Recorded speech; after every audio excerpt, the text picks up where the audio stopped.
Bienvenidos nuevamente a este espacio Colombia en Urgencias.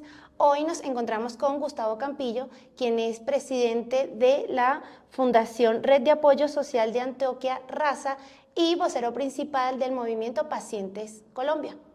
Bienvenido, Gustavo. Muchas gracias, Stephanie. Gustavo, siempre ha afirmado que el derecho a la salud en Colombia, durante este gobierno, tiene una ideología y ese es parte del origen de la crisis. ¿Quién o quiénes considera usted que son los responsables directos de haber propiciado todo este desastre? Sí, el problema no es que tenga ideología, el problema es el tipo de ideología.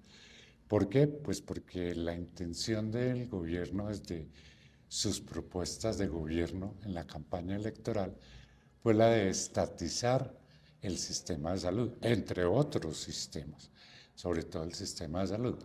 ¿Cuál fue o cuál es el error que cometió el gobierno? Y es no escuchar a los actores, no concertar la posible reforma al sistema de salud, sino imponerla, ahí sí, bajo una ideología que es, de alguna manera, un poco retroceder en los derechos adquiridos en el sistema. La crisis no es nueva, el sistema de salud, como todos los sistemas de salud en el mundo, tiene múltiples presiones. La demografía, es decir, el envejecimiento, el, la poca población, niños recién nacidos, la presión de la tecnología, las barreras geográficas y económicas para acceder, todos los sistemas del mundo. Colombia venía durante 30 años en la alianza público-privada más grande del país. Es decir, realmente la inversión de capital privado más los aportes de los recursos del sistema estatal habían logrado un nivel de garantía del goce del derecho a la salud altamente progresivo. Nosotros hemos pasado en los últimos 20 años de una divergencia en los planes de beneficios entre las poblaciones del régimen subsidiado y contributivo a la igualdad del derecho para las poblaciones, independientemente de su capacidad de aporte al sistema de salud. Colombia venía en un desarrollo de modelos de atención integral para patologías como renales, oncológicos, VIH, trasplantados, enfermedades huérfanas, que garantizaban la oportunidad, la continuidad de la atención para las personas que lo necesitan. Y esto se ha venido al pique. Se ha venido a pique porque dentro de la ideología había que crear una crisis. El gobierno lo manifestó con la ministra Carolina Corcho y luego el presidente con su famosa frase del chu, chu, chu, chu, es decir, el efecto dominó para destruir el sistema. Y la forma de hacerlo, efectiva, rápida y, digamos, lograr sus intencionalidades, era asfixiar financieramente el sistema. ¿Cómo lo asfixiaban? Pues no incrementando el valor que se requiere para garantizar el aseguramiento de cada uno de los ciudadanos, la famosa UPC. Y eso llevó a que obviamente, no habiendo recursos, pues no hay capacidad de prestar los servicios, no hay capacidad de garantizar la continuidad de la atención de las personas que lo requieren, con las consecuencias que estamos viendo. Muertes de niños que estaban en tratamiento estandarizado, muertes de trasplantados que tenían un órgano trasplantado y que llevaban viviendo con calidad de vida 30, 40 años y están perdiendo el órgano trasplantado y falleciendo. Es decir, es lo que estamos viendo hoy en día, una crisis humanitaria. Ya ni siquiera es una crisis del sistema, es una crisis humanitaria. El pasado 23 de abril, el presidente Gustavo Petro y el ministro Jaramillo firmaron el decreto en el que nombran a Daniel Quintero como el nuevo superintendente de la salud. Hemos visto que usted ha calificado públicamente esto como un nombramiento problemático, ¿sí? ¿Qué implicaciones cree que tiene este nombramiento para el sistema de salud en Colombia? La respuesta no es fácil porque las preguntas son múltiples. ¿Para qué ponen a Daniel Quintero como Superintendente Nacional de Salud?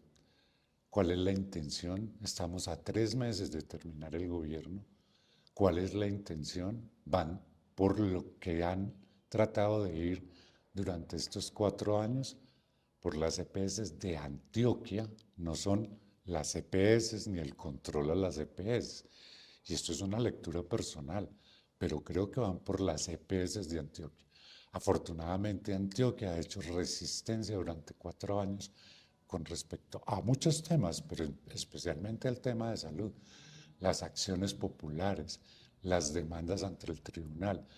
Savia se salvó porque el viernes de la semana anterior el Tribunal Superior de Antioquia ordenó la devolución por una intervención irregular. Sí. Por eso se salvó Savia, porque la intención de Daniel Quintero era llegar, liquidar a Savia con 1.800.000 afiliados en 124 de los 125 municipios de Antioquia. Cobertura territorial absoluta, pero también para intervenir a Sura. Sura todavía está en riesgo, porque Savia ya no lo puede tocar, ya hay una orden del tribunal, pero Sura todavía está en riesgo. 5.600.000 afiliados en Sura, de ellos 3,5 millones en Antioquia, el resto en otras zonas del país. El daño es enorme, va a ser un daño enorme. La intervención de Sura, que es tal vez de las 3 EPS que han venido aguantando toda esta intencionalidad de destrucción del sistema, pues va a ser contra Antioquia. ¿Y cuál será la intención de nombrar a Daniel Quintero, que bien Esa, sabemos que no tiene ningún tipo de experiencia en el el tema de la presidente salud, no ¿no? quiere Antioquia. Y además, ¿Será un tema personal con Antioquia? claro, es una intencionalidad, es mi lectura, pero es una intencionalidad que para mí es absolutamente clara. Antioquia no quiere a Daniel Quintero, porque pone a Daniel Quintero que Antioquia no lo quiere. Claro, y que Daniel Quintero se ha demostrado más sus dotes como influencer que como Claro, pero precisamente experto en la salud. es que además Antioquia, Medellín especialmente, pues tiene claro que es una persona que está imputada y que tiene 52 cargos en investigación de manera de naturaleza disciplinaria y penal. Es decir, técnicamente la realidad y las denuncias que ha hecho el alcalde de Medellín, del distrito, es una evidencia clara de que saquearon a Medellín. ¿Sí? Y esa es tal vez la razón por la que Medellín no lo quiere. ¿Por qué ponen una persona que saben que tiene un choque? De hecho, el alcalde ya puso una acción popular, a una demanda ante la Corte Suprema de Justicia para evitar, ante el Consejo de Estado, perdón, para solicitar la nulidad del nombramiento. Las organizaciones de pacientes, lo mismo. Enviamos petición a la Procuraduría, a la Contraloría, y estamos elaborando nuestra propia acción popular para solicitar la nulidad. ¿Para qué entrar en estos conflictos? ¿Para qué? Sinceramente, Daniel Quintero tiene una inhabilidad para ese ejercicio y es la inmoralidad pública. Nada más y nada menos, ¿no? Nada más ni nada menos. Como vocero de Pacientes Colombia y presidente de la Fundación Raza, usted ha dicho que el gobierno nos oye pero no nos escucha. ¿Qué ejemplos concretos tiene de esa falta de escucha y qué le pediría hoy al gobierno para que las voces de los pacientes realmente sean tomadas en cuenta? Empiezo por lo último. Yo creo que ya no hay tiempo y ya no fue tiempo. Ya lo que nos tenemos que proyectar es hacia la próxima presidenta del país, que nos escuche y que trabaje con los actores, no solo con los pacientes. Aquí está afectada la red de prestación, las instituciones prestadoras de servicios públicas y privadas. Aquí están afectado el talento humano, médicos, enfermeras, químicos, farmacéuticos. Aquí está afectada los medicamentos, todo, las agencias de medicamentos nacionales e internacionales, los productores. Está afectada la cadena de distribución de medicamentos, los insumos. Aquí está afectado todo el mundo. Entonces, lo que nos tenemos que concentrar es quién va a llegar, cómo va a llegar y que nos escuche el que vaya a llegar. Nosotros tenemos pues toda la historia del sistema, la hemos construido desde los pacientes.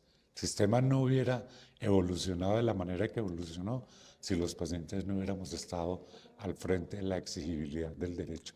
La sentencia T760 de 2008, que modificó el sistema, es un antes y un después de la sentencia, que nos llevó a la ley estatutaria del ascenso del derecho social de la salud a derecho fundamental. Eso no ha sido sino los pacientes del sistema, a punto de acciones de tutela, pero hemos sido los pacientes. Sí, tenemos una experticia enorme en el sistema de salud. Lo conocemos, lo vivimos, lo sufrimos a profundidad. Tenemos muchas de las soluciones que se necesitan. Ahí es donde nos tenemos que concentrar. El gobierno del presidente Petro no quiso escucharnos, ni a nosotros ni a otros actores. Ya no hay tiempo, ya. Es enfrentarnos ya a cómo vamos a abordar esta situación, esta crisis de salida. Colombia no puede perder el sistema de salud que ha tenido. Usted ha hablado de la trampa que representan giros directos que tanto promueve el gobierno. ¿En qué consiste exactamente esta trampa y cómo se está afectando la continuidad de los tratamientos para los pacientes? Ok, primero entender qué es el giro directo. El giro directo es el pago que haríamos desde el Estado a través de la ADRES al prestador de servicios una vez auditada la facturación. Y entonces si usted prestó el servicio, no pasa el dinero por la EPS, sino que yo directamente se lo giro. Pero tiene trampa en 2 o 3 líneas del ejercicio de la política de giros directos. La primera, la autorización del giro directo sigue siendo del representante legal, del presidente, del gerente, de la EPS. ¿Sí? O sea, yo le autorizo a la ADRES que le pague, ¿sí? Pero soy yo el que le autorizo y le pagan lo que yo autorice. Claro. ¿Listo? La segunda trampa es que como giro directo yo puedo tener alguna presión sobre el receptor del recurso y haber opacidad, por no ponerlo en otros términos, en esa transacción. ¿Sí? Y el tercero de ellos es que hacen doble auditoría, una auditoría que se hace en la EPS y otra auditoría que se hace en la ADRES, lo cual significa en flujo de caja, pues 30, 40, 60 meses más para lograr el pago del giro directo. ¿Qué tenemos? Hoy en día tenemos EPS intervenidas, como la nueva EPS, que autoriza el 20% del pago del giro directo. Debe 100 pesos, autoriza 20. La ADRES, ¿qué sale a decir? Yo pago todo, yo no debo nada. Claro, no debe nada porque está pagando ese 20% que fue el que autorizaron. Claro. Esa es la trampa real, es esa. Entonces el giro directo realmente no funciona porque depende no de una auditoría de la ADRES, sino de una auditoría y de una decisión de la nueva EPS. Y ese es el problema que tenemos.